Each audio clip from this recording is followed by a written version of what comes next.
One of the things that's really fantastic about the Loft Mentor Series is that we spend a year working with 12 other writers, those of us who are mentees, and 6 mentors. And one of the things that I really appreciate about that is that I feel like we're in conversation with each other's work over the period of that year, which we're now 2/3 of the way through. So this writing is a celebration, but for me it feels a little bit sad to know that we're winding down the year. I was thinking about the ways that Anthony and Laura, who I'm reading with tonight, have affected my writing as we've been working together. And one of the things, as Sherry mentioned, that's really important in my work is a sense of place. And particularly, it's very grounded in Minnesota and very grounded in the Twin Cities. And as I've listened to Anthony read his poems over the years, one of the things I love about it is that he grew up in the neighborhood where I now live in South Minneapolis. And it just feels like I've gotten just a little bit deeper into the stories of that neighborhood. And I appreciate that about Anthony's work.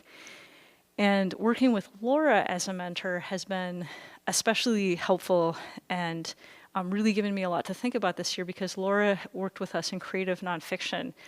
And I've worked as a journalist for many years, but in my creative work, almost entirely write fiction, partly because of being trained as a journalist not to make anything up. And those of you who pay very close attention to the media know that we get into trouble when we do that. So it's very hard to turn that off and write my stories. But as we've been having workshops with Laura, and she's been helping us tell our stories in any way, in any form we can, I've realized that everything that I write is really about my family. Even though it's fiction, even though it's set in a time and place that I did not live in, the deeper I get into the story, the closer I get to my family and to my own story.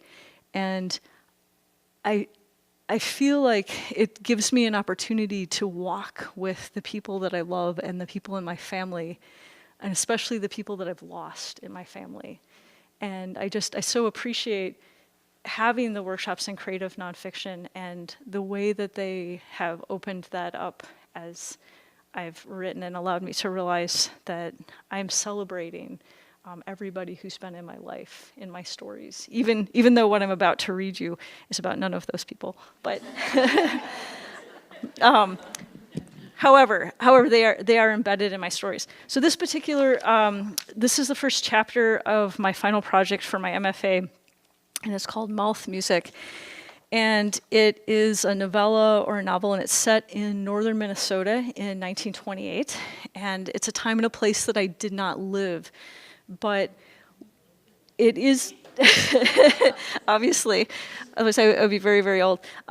But as I write it, one of the things that connects me to, aside from connecting me more deeply to the state that I live in and the state that I love and where my stories are, it does connect me very deeply to the stories of my grandmothers. And I do think of them as I write it, especially my mom's mom, who comes from a French-Canadian background. And that is the background of the main character that the story begins with.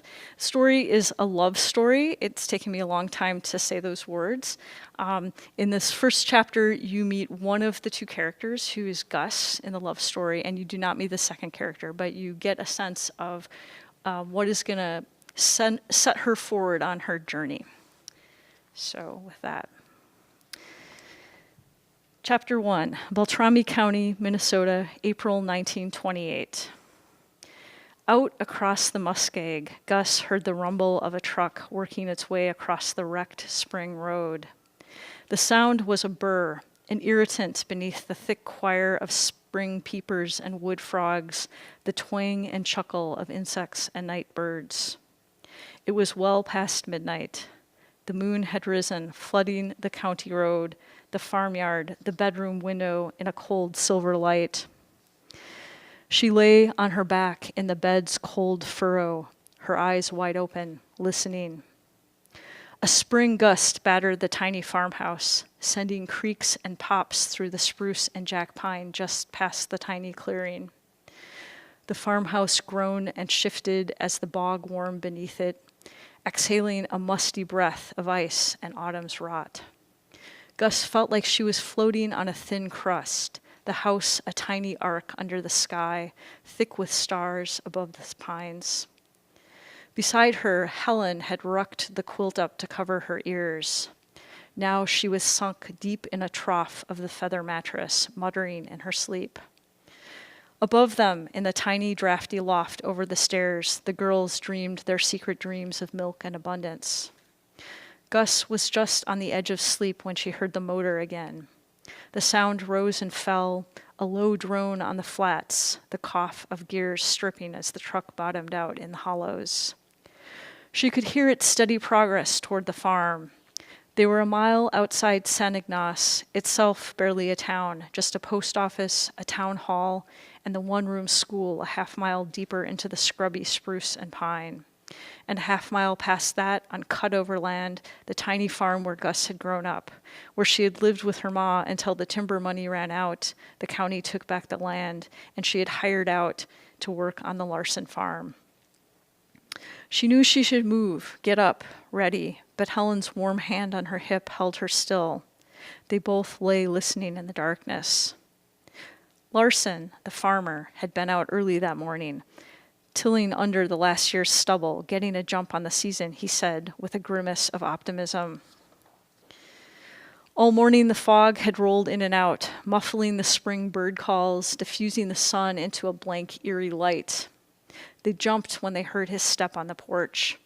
Inside, Helen was making a pie from the last jar of summer blueberries. Gus had taken up the empty jar, had tipped the last tart drops until they ran down the corners of her mouth to her chin. When Larson burst into the kitchen, the girls were giggling. Helen had just swiped a smear along the side of Gus's face. They stopped abruptly.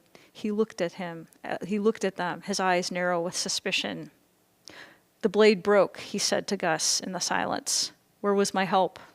Sorry, she jumped up. Do I pay you to feed like a fat calf at my table? Helen bit her lip. As Gus hurried past him, he grabbed her like a cub by the back of her neck. I pay you to work, he said. Lars, Helen said. He elbowed Gus aside and pulled on his hat. I'm going to town.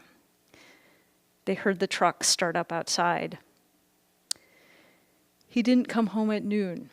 He didn't come home at supper. As the hours lengthened, Gus found herself looking for chores. Helen's movements became more jerky, tightly leashed. A band of pressure slowly tightened around the house. Outside, wheels crunched on gravel. Below the window, the tick and sputter of the Model A. Helen bolted up, jerked her arm. It's Lars. The quilt falling, the warmth gone. Up, up, up. Helen shoved her out of the bed. Gus clattered down the narrow stairs, her fingers fumbling to buckle her still muddy overalls, button the cuffs of an old work shirt, his heavy boots on the wooden porch. Too late to hurry out the back to her small cot in the lean-to. She took a poker from its nail next to the wood stove, opened the door, shoved another log in, her back to him as he came in, her hand shaking slightly. In the flicker of orange light from the stove, she could see hollows under his cheekbones.